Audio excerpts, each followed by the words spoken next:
Bonjour à toutes et à tous. Soyez les bienvenus à l'Université virtuelle africaine de développement. Le module d'aujourd'hui portera sur une conférence intitulée L'état des lieux du paludisme et perspectives pour son élimination au Niger. Cette conférence a été organisée à l'occasion de la mise en place du chapitre de Applied Modeling Malaria et comme la vidéo n'a pas pu être enregistrée, j'ai profité de cette occasion pour l'enregistrer afin de la partager à tous ceux qui pourraient être intéressés par cette conférence. Donc, comme je le disais, le titre c'est L'état des lieux du paludisme, perspective à son élimination au Niger. Donc, pour cela, je vous propose le plan suivant. C'est un plan en 9 points. On va parler de la situation épidémiologique du paludisme dans le monde, des avancées majeures en matière de la vaccination, de l'émergence de la résistance des parasites aux antipaludiques et des vecteurs aux insecticides, du déficit de financement de la lutte contre le paludisme, de l'émergence des nouvelles espèces d'anophèles, en particulier l'Anopheles stephensi qui est envahissante et résistante aux insecticides, des nouvelles stratégies de prévention et de lutte contre le paludisme, des innovations en matière de diagnostic, de la compréhension de l'interaction entre le parasite et l'hôte, et enfin je terminerai par la question de l'élimination du paludisme.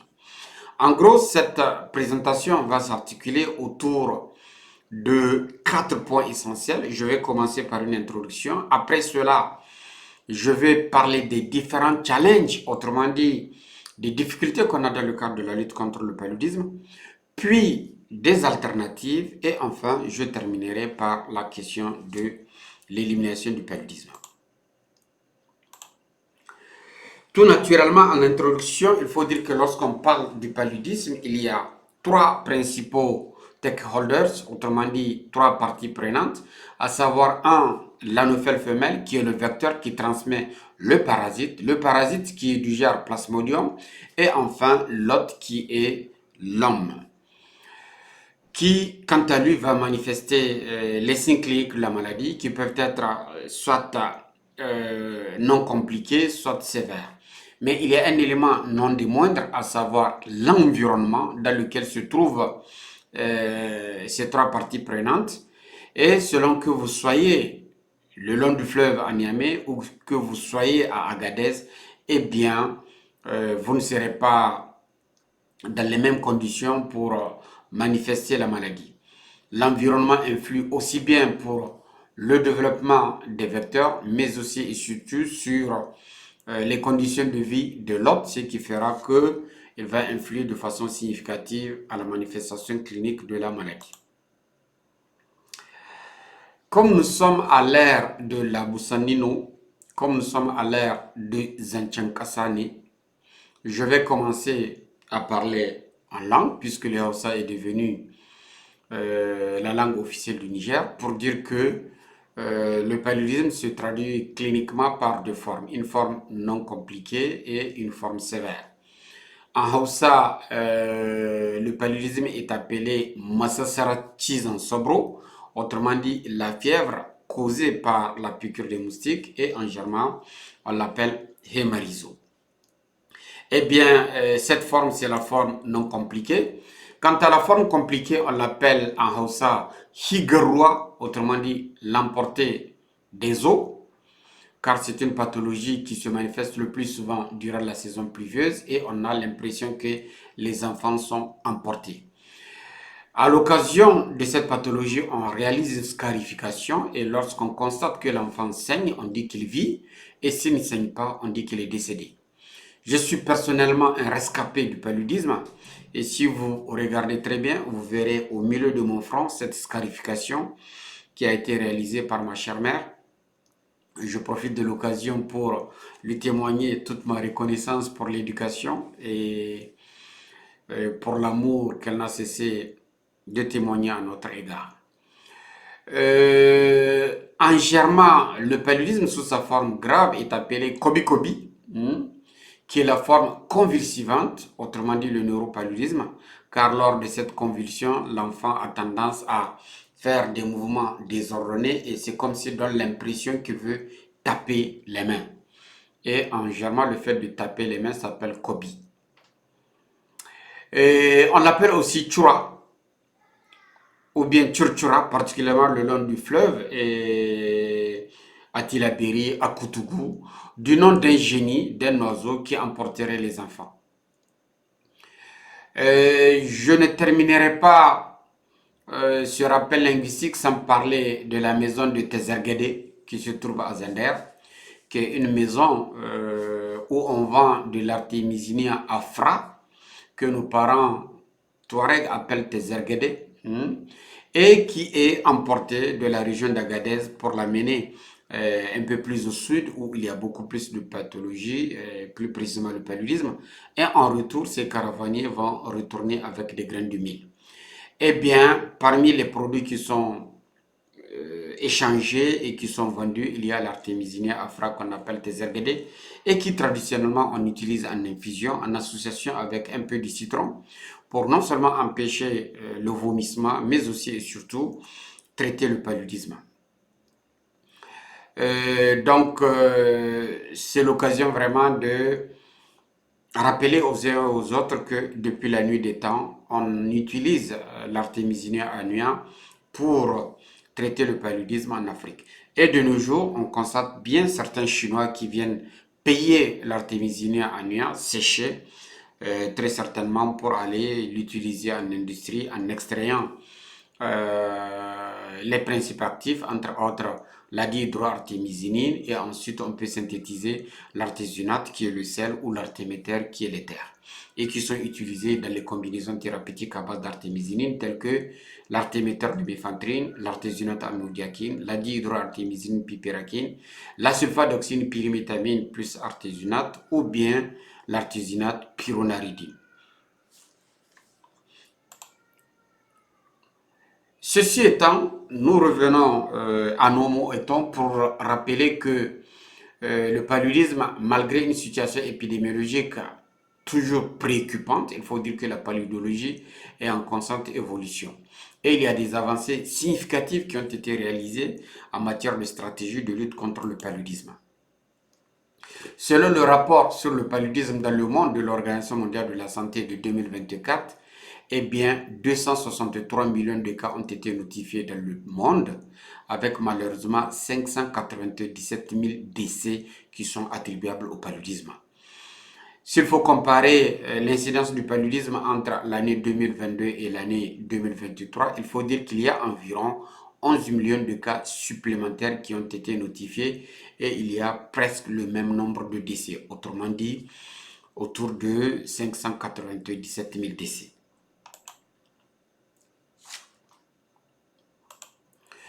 Qu'en est-il de la situation épidémiologique du paludisme au Niger? Il faut dire qu'au Niger, en 2023, 4 324 168 cas ont été confirmés par les structures de santé avec malheureusement 4 464 décès. Et dans ces décès, il faut dire qu'il y a 2 941 décès chez les enfants de moins de 5 ans, ce qui représente 65% de mortalité. Donc il faut dire que les enfants de moins de 5 ans payent le plus lourd tribut avec la femme enceinte. Après cette introduction, je vais attaquer le corps de mon sujet et tout naturellement, je vais commencer par le premier point qui est la vaccination antipaludique. En effet, c'est l'une des avancées les plus prometteuses de la lutte contre le paludisme, car l'Organisation mondiale de la santé vient de recommander 2 vaccins, à savoir le vaccin RTSS appelé Mosquiri et le vaccin R21 appelé Matrix.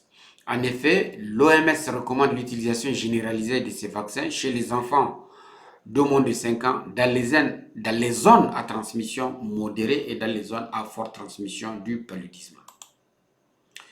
Comme on dit, mieux vaut voir une seule fois que d'entendre plusieurs fois. Là, nous avons le Mosquirix, autrement dit le vaccin RTSS. Et là, nous avons le vaccin Matrix ou le vaccin R21.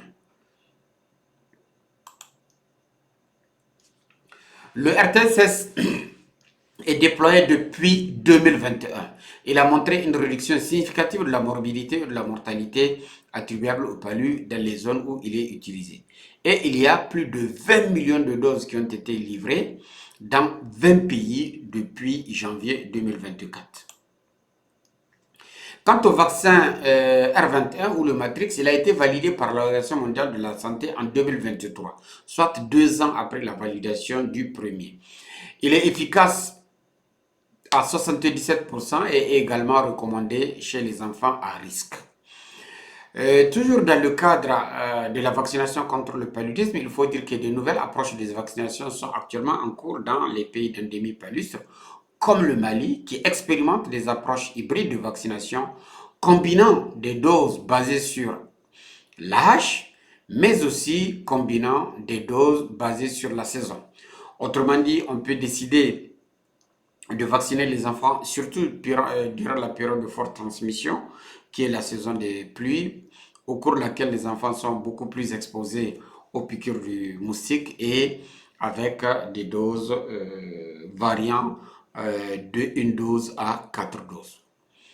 Il faut dire aussi qu'il y a des avancées significatives qui sont en train d'être réalisées dans le cadre de la vaccination contre le palu.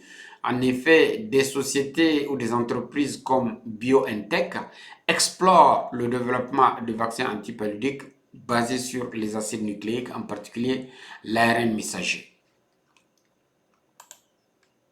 Donc, comme vous le savez, c'est surtout à partir de 2019, avec l'infection au SARS-CoV-2, que les vaccins à acides nucléiques ont été expérimentés au point d'être adoptés. Et vous trouverez beaucoup d'autres vaccins comme le Johnson Johnson, qui sont des vaccins à acides nucléiques. Pour ce qui est de la situation au Niger, il faudrait qu'à partir en 2025, le Niger a commencé une phase expérimentale de la vaccination contre le paludisme et c'est le vaccin RTSS qui est utilisé. Donc, cette vaccination a commencé au niveau de 12 districts sanitaires qui sont Falmey, Gaïa, Tilaberi, Boboy, Dogondouchi qui sont dans la région de Dosso. Dans la région de Maradi, il y a Madarumfa. Dans la région de Tilaberi, il y a Torodi, Goté. Et dans la région des Zender, il y a Magaria, Miria, Dungas et Kanché. Et vous avez là la carte des districts sanitaires pilotes où se fait la vaccination contre le paludisme. En ce qui concerne la couverture de la vaccination lors de cette phase pilote, donc là, nous avons le seuil de 90% qui est sollicité. Nous avons des districts où la couverture est au-delà du seuil, mais malheureusement, nous avons aussi certains districts où la couverture est en deçà du seuil souhaité, tels que Gotei, tels que Gaïa, tels que Magaria.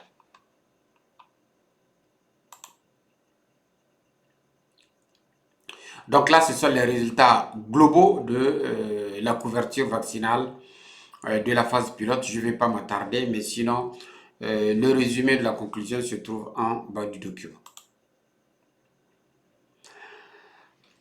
Donc, à présent, on va s'attaquer au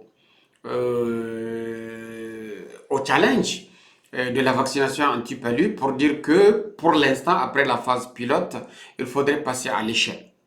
Et qui dit passer à l'échelle, cela veut dire un volume de travail beaucoup plus important, une logistique beaucoup plus importante, un nombre de doses pour la vaccination, un nombre beaucoup plus important de doses vaccinales, mais aussi des ressources humaines beaucoup plus importantes. Et d'ores et déjà, le Niger est sur le point d'engager la vaccination antipaludique à grande échelle.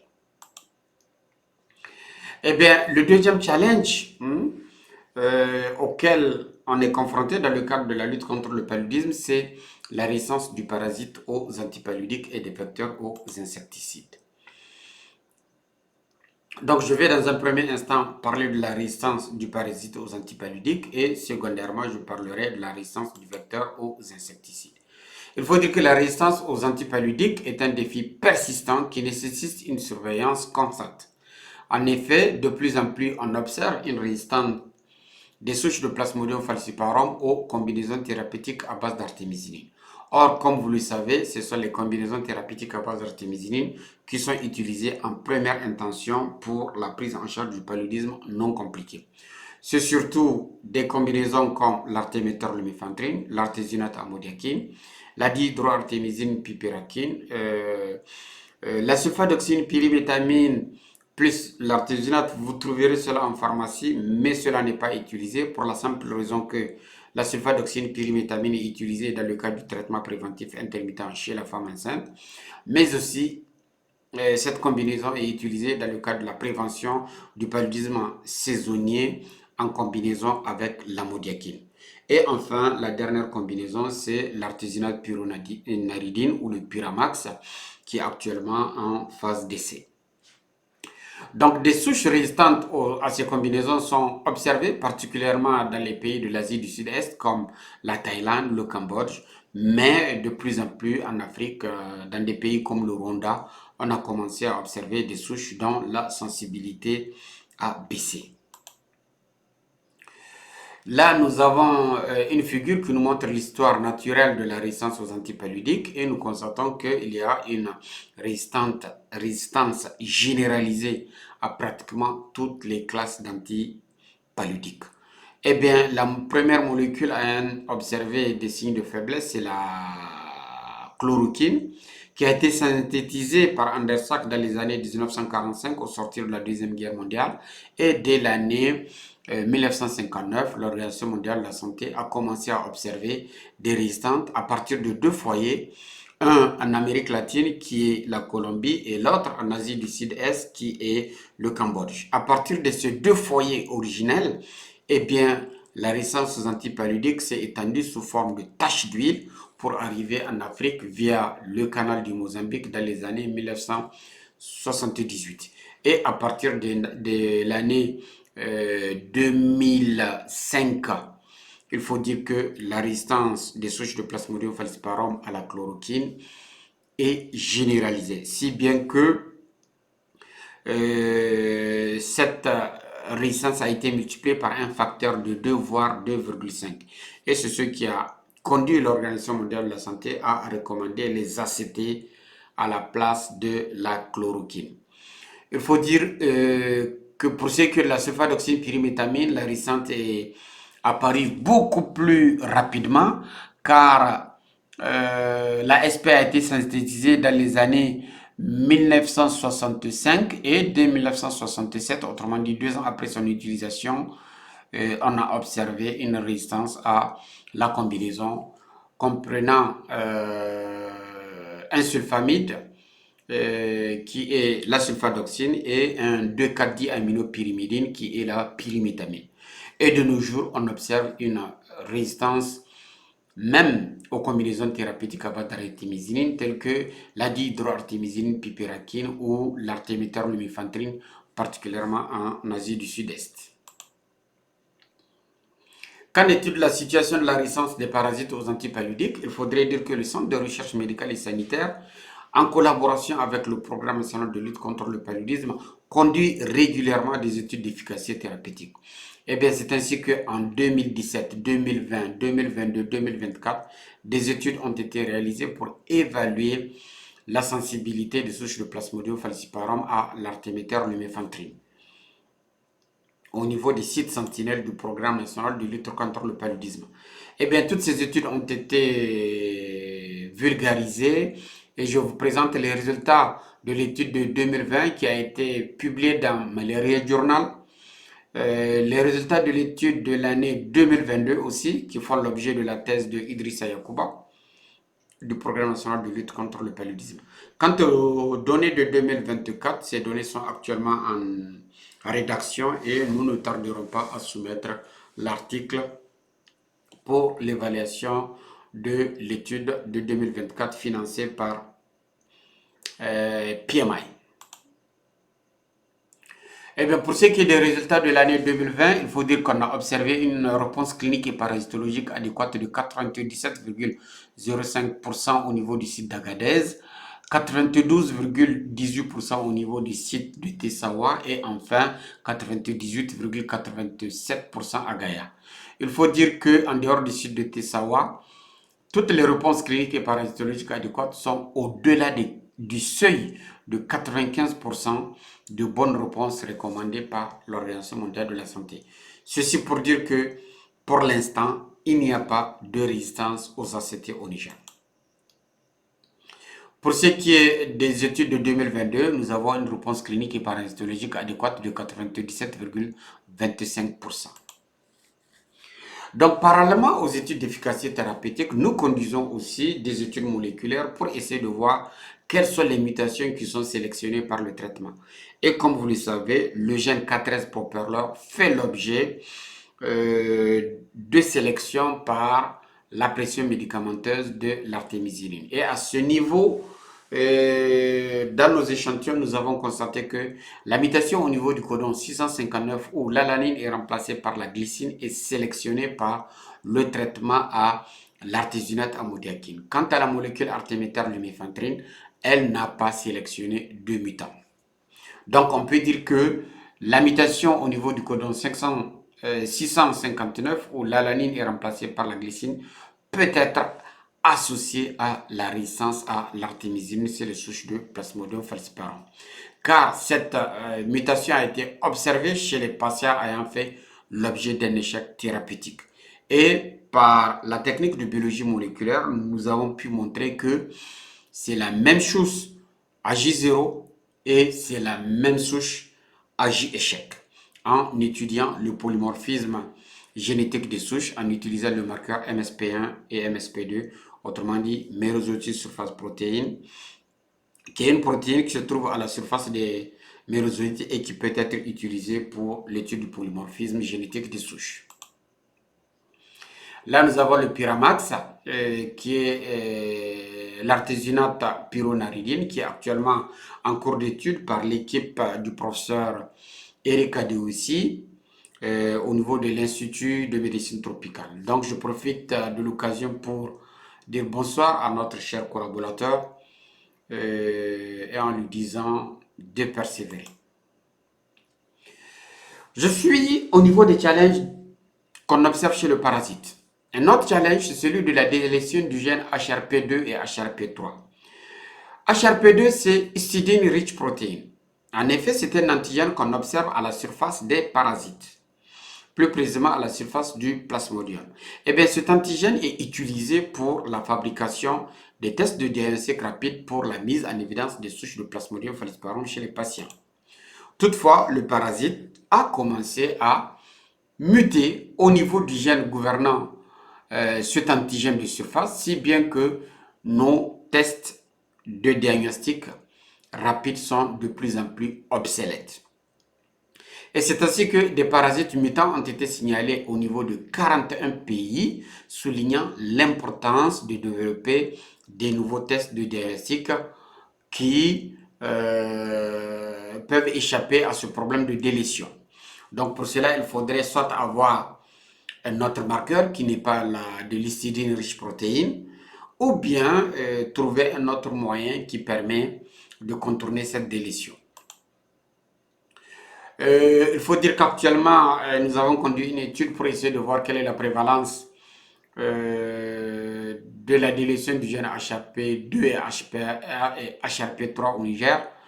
Et d'autre part aussi, nous sommes en train de travailler dans le cadre d'une collaboration avec SIGAS Dakar, le Programme national de lutte contre le paludisme et le CERMES pour essayer de voir cette prévalence au niveau des souches qui ont fait l'objet des études d'efficacité thérapeutique. Donc, les résultats ne sont pas sortis, mais le séquençage est déjà fait. Donc, à présent, je vais m'attaquer aux vecteurs, en particulier à la résistance des vecteurs aux insecticides. En effet, les moustiques vecteurs développent également des résistances aux insecticides qui sont utilisés pour imprégner les moustiquaires, en particulier les mildas.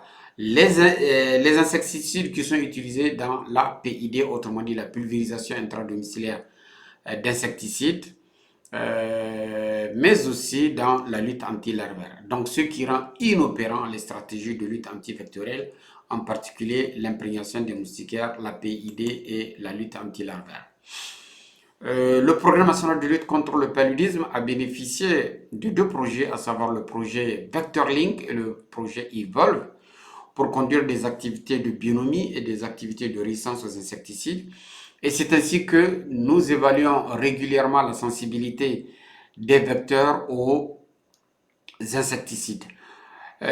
Ici, nous avons un bioessai qui a été réalisé qui consiste à prendre des moustiques qui ont été émergés et de les mettre en contact avec des papiers qui sont imprégnés d'insecticides. Et on va calculer la mortalité à 24 heures, à 48 heures et à 72 heures. L'objectif, c'est d'avoir une mortalité minimale de 90%. Lorsque la mortalité est en deçà de 90%, ça veut dire que les souches sont moins sensibles, autrement dit, elles sont plus résistantes. Et nous voyons ici qu'il y a des sites où la sensibilité est bonne. Par contre, nous avons des sites où on observe la résistance aux insecticides. Car à 24 heures d'exposition, on a des mortalités qui sont inférieures à 90%. Eh bien, d'autres évaluations de la sensibilité des vecteurs aux insecticides qui sont réalisées, c'est l'utilisation du PBO. Le PBO, c'est un synergiste qui peut être associé aux pyréthrinoïdes, en particulier l'alpha-cypermétrine, la deltamétrine et la permétrine. Et en associant le PBO, on constate qu'on potentialise l'action des pyréthrinoïdes. Donc, on a évalué la sensibilité des vecteurs du Niger aux pyréthrinoïdes, ces trois pyréthrinoïdes, et nous constatons que nous avons des mortalités qui sont relativement basses. C'est ce que vous voyez ici en bleu et en gris.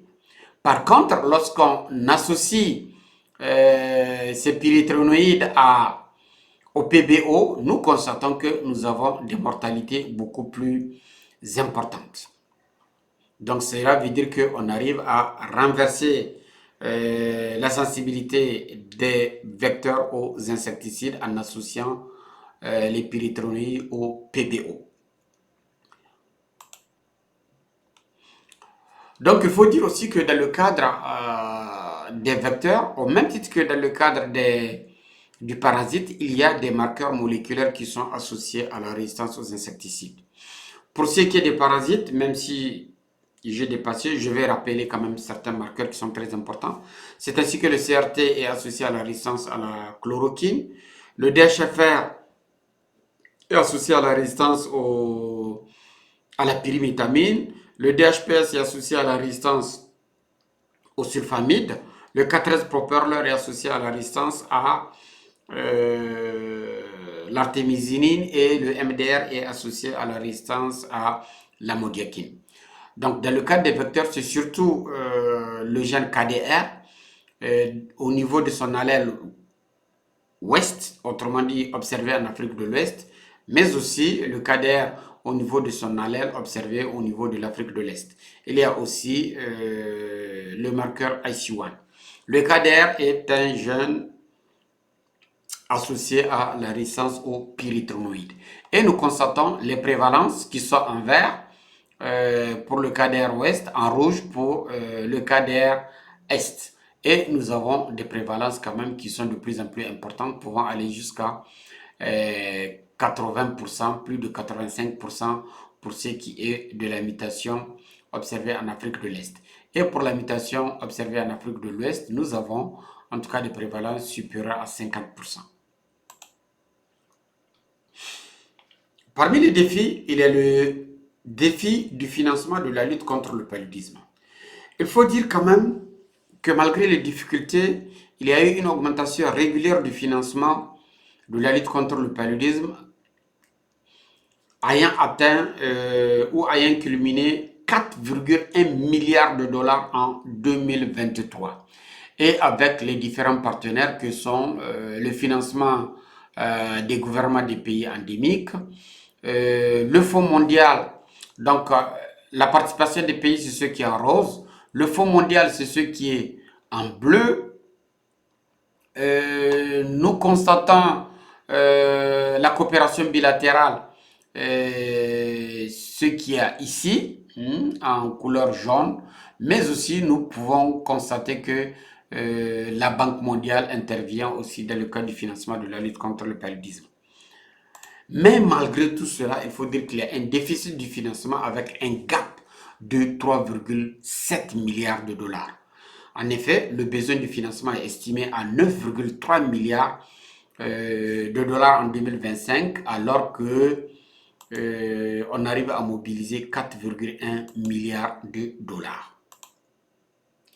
Parmi les challenges, c'est l'émergence des souches d'anophèles qui sont envahissantes et qui sont résistantes aux insecticides. Et parmi ces souches, c'est surtout Anopheles stephensi. En effet, on a observé l'émergence suivie de la propagation d'Anopheles stephensi. Cette souche, après sa détection à Djibouti en 2012, le vecteur a été détecté en Érythrée, en Éthiopie, au Ghana, au Kenya, au Nigeria, en Somalie, en Sri Lanka, au Soudan et au Yémen. Eh bien, ce qu'on craint le plus, c'est compte tenu de l'urbanisation rapide et de la propagation de ce vecteur dans les villes, qu'il puisse accroître le risque de la transmission du paludisme.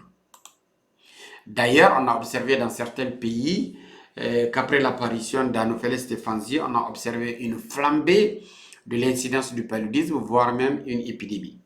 Car il est non seulement envahissant, c'est un vecteur compétent, mais aussi et surtout, il est résistant aux insecticides. Qu'en est-il de la situation au Niger? En effet, des études sont actuellement réalisées au Niger et il y a l'équipe de Dr Moustapha Mohamed Lamine, le chef de département de biologie de la faculté des sciences et techniques de l'université Abdou Moumouni de Niamey, qui a pu mettre en évidence à Gahi, dans la région de Jander, cette souche.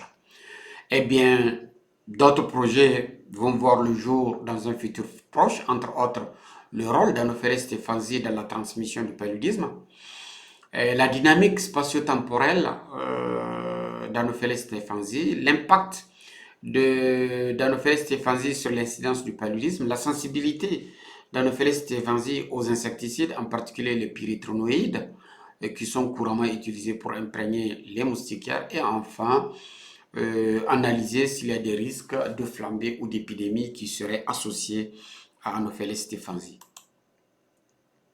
Eh bien, voilà la publication rédigée par l'équipe de Zander intitulée First Detection and Entomological Characterization of Invasive Malaria Vector Anopheles stephensi, sympatric with other vector in Gahi, Southern Niger.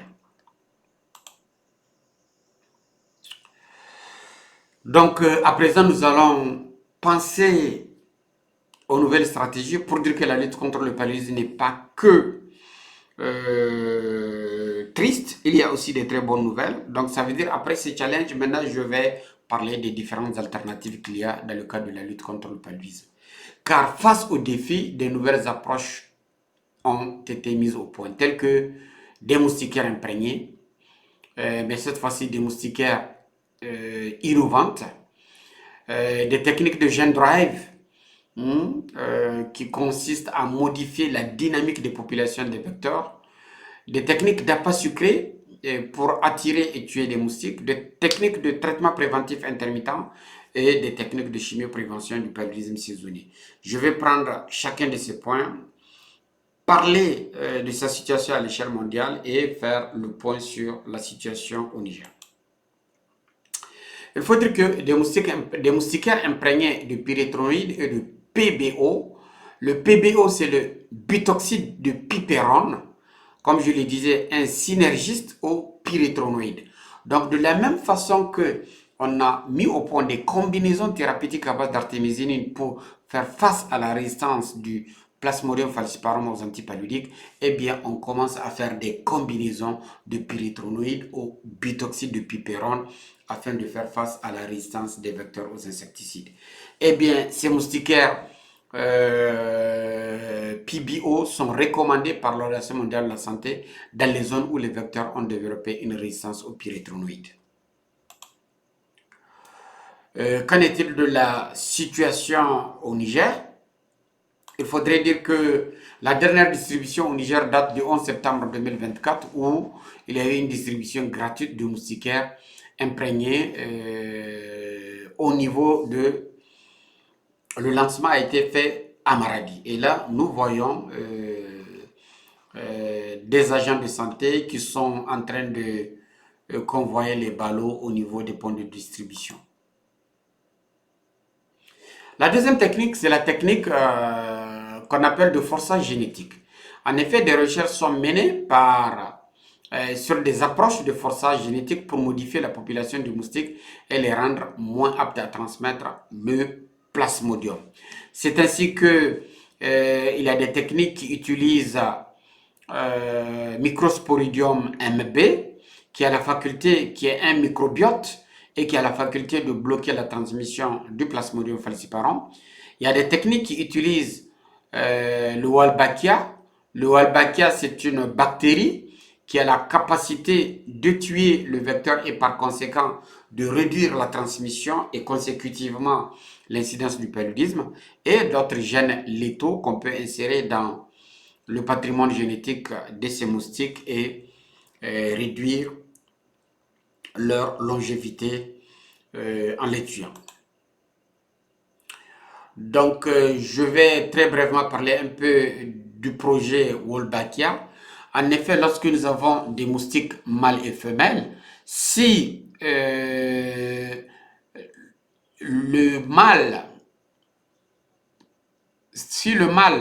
n'est pas porteur de Wolbachia, la femelle ne porte pas du Wolbachia, et ils arrivent à donner des œufs qui sont viables. Par contre, lorsque le mâle est porteur de Wolbachia,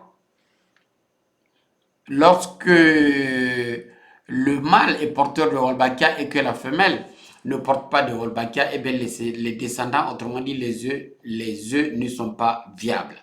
Donc on peut utiliser cette stratégie en faisant en sorte qu'il y ait des mâles porteurs de Wolbachia, si bien que à l'accouplement avec les femelles, eh bien, les descendants de ces mâles porteurs de Wolbachia ne sont pas viables.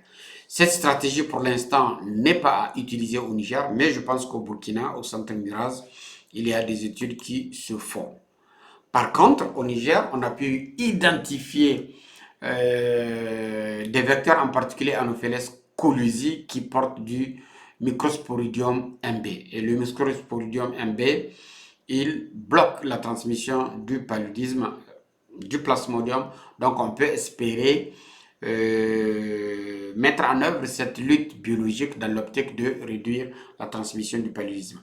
L'étude a été conduite par, une fois de plus, Dr Moustapha Mama Lamine, qui fait la fierté du Niger dans le domaine de la paludologie.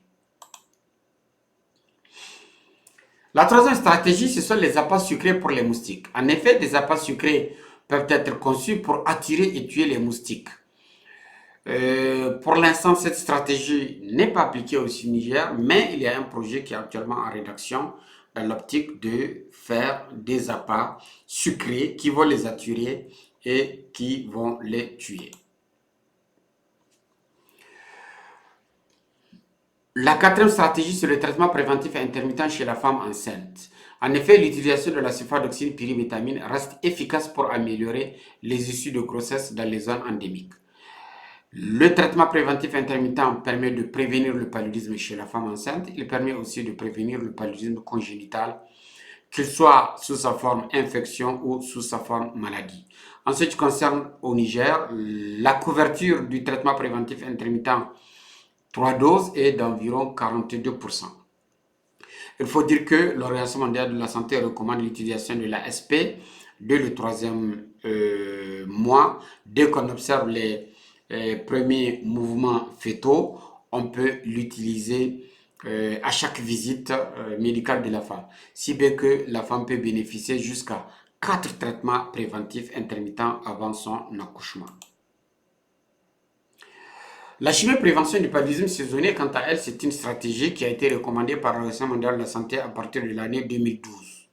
Elle consiste à l'administration de la sulfadoxine pyrimétamine plus amodiaquine à une dose curative une fois par mois chez les enfants de moins de 5 ans, ce qui permet de maintenir dans le sang une certaine concentration d'antipaludiques et d'empêcher le développement du parasite pouvant aller jusqu'au déclenchement de la maladie.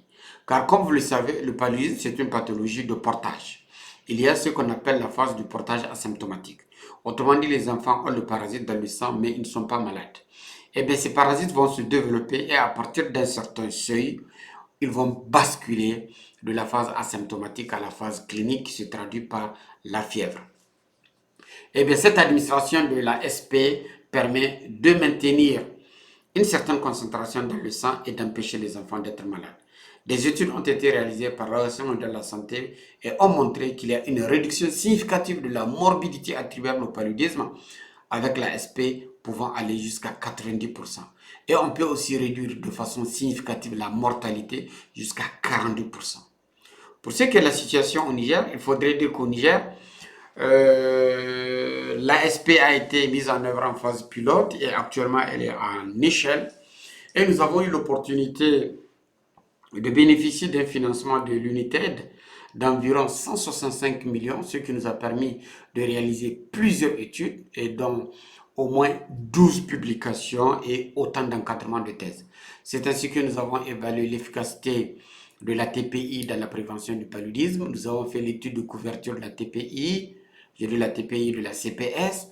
Nous avons étudié la relation entre l'immunité et la CPS. Nous avons étudié l'impact de la CPS sur la résistance aux sulfamides, sur la résistance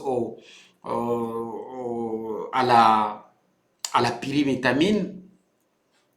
Nous avons fait de la pharmacovigilance et c'est ainsi que nous avons observé certains événements indésirables tels que le syndrome de Lyell et le syndrome de Stevens-Johnson. Donc ici nous avons quelques publications pour montrer ce que le Centre de recherche médicale et sanitaire a réalisé. Et c'est aussi l'occasion de remercier Dr Moustapha Maman Lamine car ses études ont fait l'objet de sa thèse de 3e cycle qu'il a soutenue à l'université Cheikh Anta Diop aux côtés du professeur Jean-Louis Ndiaye. Parmi les avancées significatives, il y a les innovations en matière de diagnostic. Donc, comme je le disais précédemment, de plus en plus, on observait des TDR qui sont inopérants car les souches présentaient des mutations du gène HRP2. Il faut dire que actuellement des études sont en cours pour essayer d'améliorer les tests de diagnostic rapide. Et c'est ainsi que la recherche vise à développer des TDR qui ne soient pas affectés par les mutations de ces deux gènes. Au niveau du CERMES, nous participons avec l'Institut Pasteur de Corée à une étude collaborative où nous sommes en train d'évaluer sur le terrain ces TDR. Parmi les innovations en termes de diagnostic, il y a les techniques de biologie moléculaire, en particulier la réaction de polymérisation en chaîne et la technique d'amplification isothermique en médiation en boucle. Eh bien, ces méthodes moléculaires offrent une sensibilité élevée et peuvent permettre de détecter ce qu'on appelle les infections subcliniques. Autrement dit, les infections avec des faibles niveaux de parasitémie qui peuvent passer inaperçues en utilisant les TDR et la microscopie.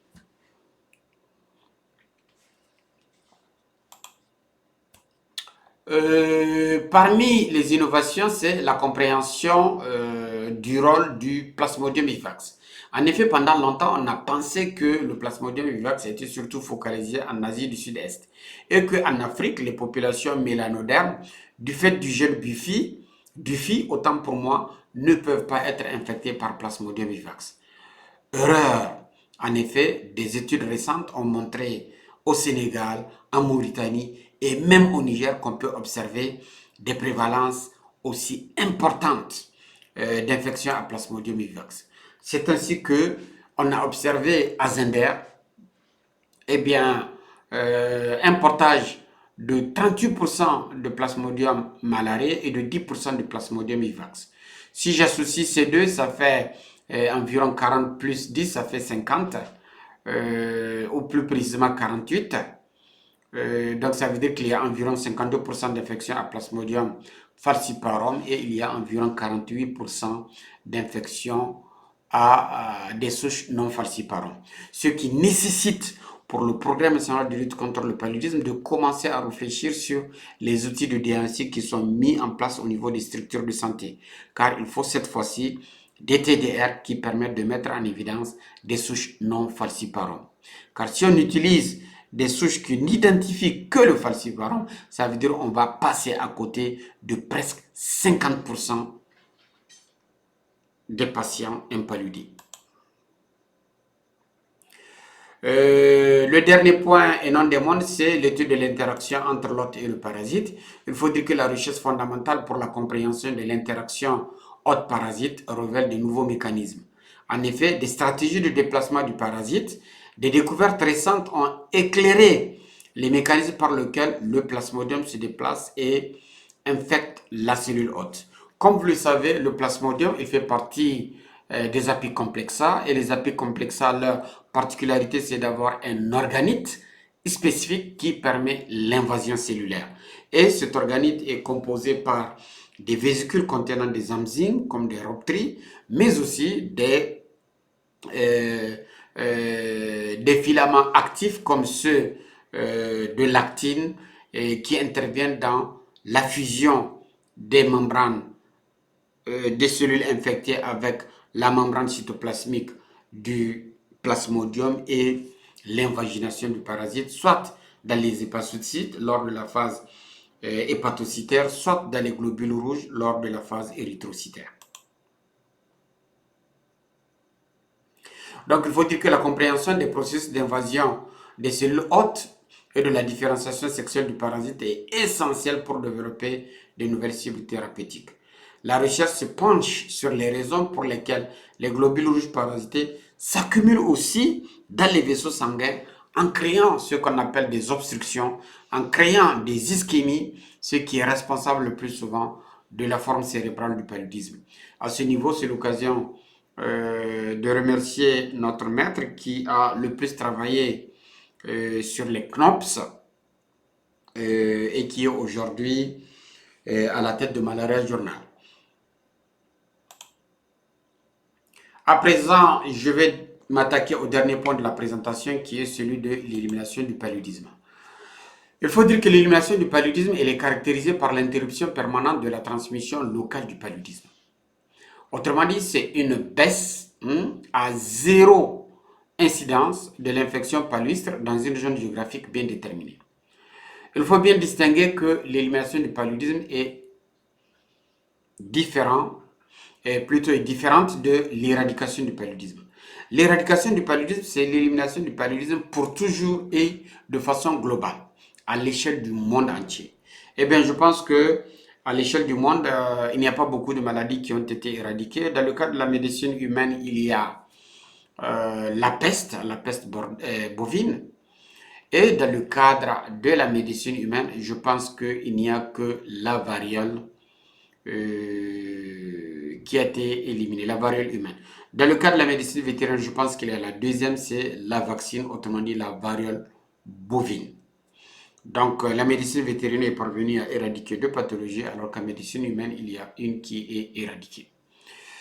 Dans un pays, l'élimination du paludisme est le but ultime dans le cadre de la lutte contre le paludisme.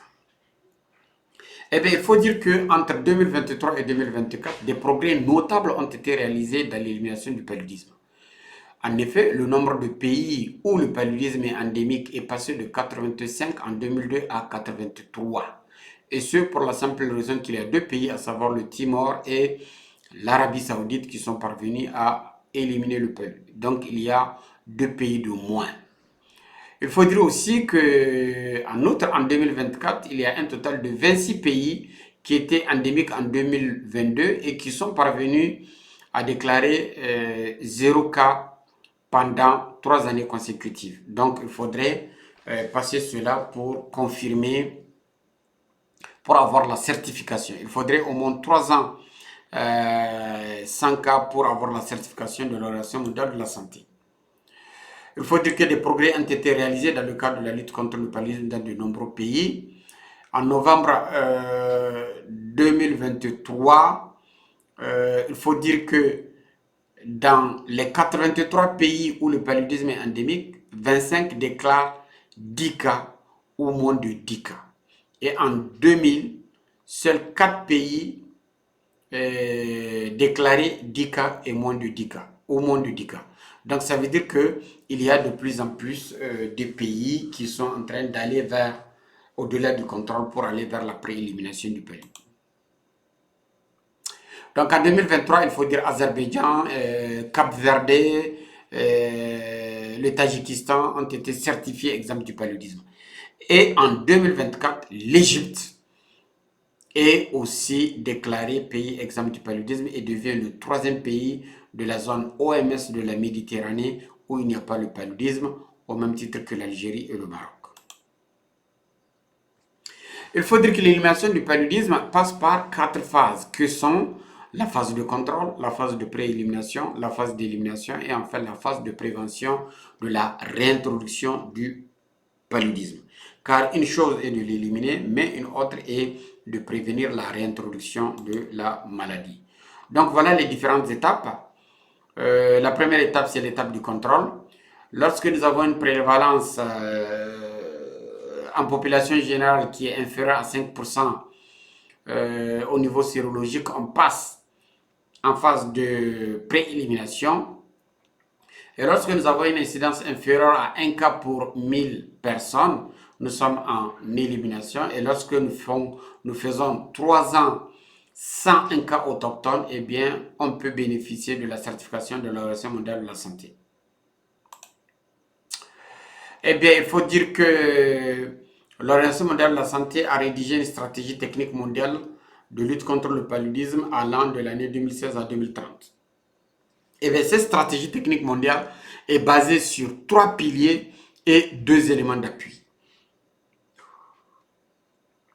Le premier pilier, c'est garantir l'accès universel à la prévention, au diagnostic et au traitement du paludisme. Autrement dit, tout le monde, sans exception, l'accès universel à la prévention, l'accès universel au diagnostic et l'accès universel au traitement. Le deuxième pilier, c'est accélérer les efforts vers l'élimination et vers l'obtention du statut exempt du paludisme.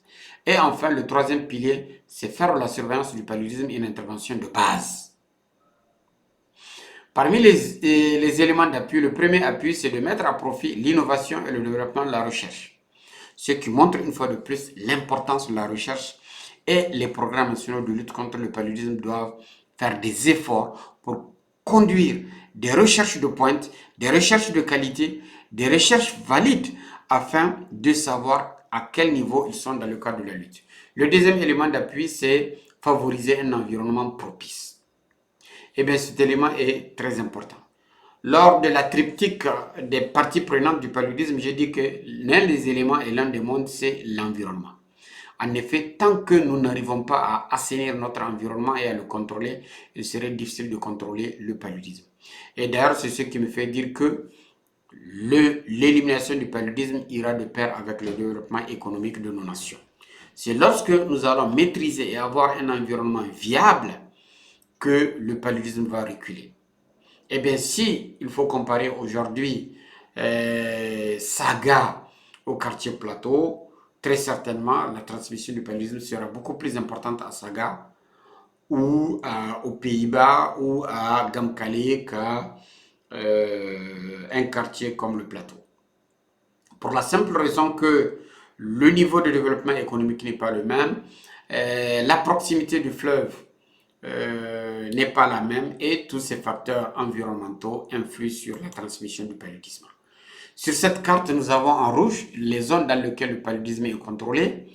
En gris, ce sont les zones qui sont exemptes du palu. En vert, ce sont les zones où le paludisme est éliminé. Et enfin, en bleu, ce sont les zones de prévention du paludisme. Eh bien, malheureusement, la zone intertropicale, en particulier la zone de l'Afrique, de l'Amérique latine et de l'Asie du Sud-Est sont les zones de contrôle de palu. Mais il faut comprendre cela que le climat joue un rôle très important. En effet, ces zones sont dans la zone intertropicale. Ce qui combine des conditions de pluviométrie, des conditions de température qui permettent d'augmenter la longévité des vecteurs et par conséquent d'augmenter la transmission. En conclusion, je dirais que le développement économique et social et surtout une meilleure éducation seront le fer de lance de la lutte contre le paludisme. Toutefois, il est essentiel de rester informé de ces avancées et de les considérer, plutôt de considérer leur implication dans nos travaux de recherche. Il faut dire aussi que la collaboration internationale et l'intégration des différentes stratégies sont plus que jamais cruciales pour l'obtention de l'éradication du paludisme. Je terminerai en disant que très certainement le paludisme reculera avec le développement économique des zones d'endémie palustre, qui engendrera un environnement moins favorable au développement des vecteurs, une meilleure protection de l'hôte et une prise en charge rapide et efficace de la maladie, comme ce qu'on observe dans certaines zones qui ont éliminé le palu, telles que Singapour et la Turquie. Il faut dire aussi que nous avons tous le pouvoir de contribuer à la lutte contre le paludisme. Autrement dit, la lutte contre le paludisme est une affaire de tous et c'est en mettant la main dans la main que nous pourrons faire reculer le paludisme. Eh bien, mesdames et messieurs, je suis au terme de cette longue présentation qui comporte 84 diapositives et j'ose espérer que nous avons fait le tour de la question. Donc, je vous demande de poser vos questions dans les commentaires et je me donnerai l'obligation de répondre à vos questions. Sur ce, je vous remercie infiniment et on se donne rendez-vous pour une autre présentation. Sur ce, je vous souhaite une bonne nuit.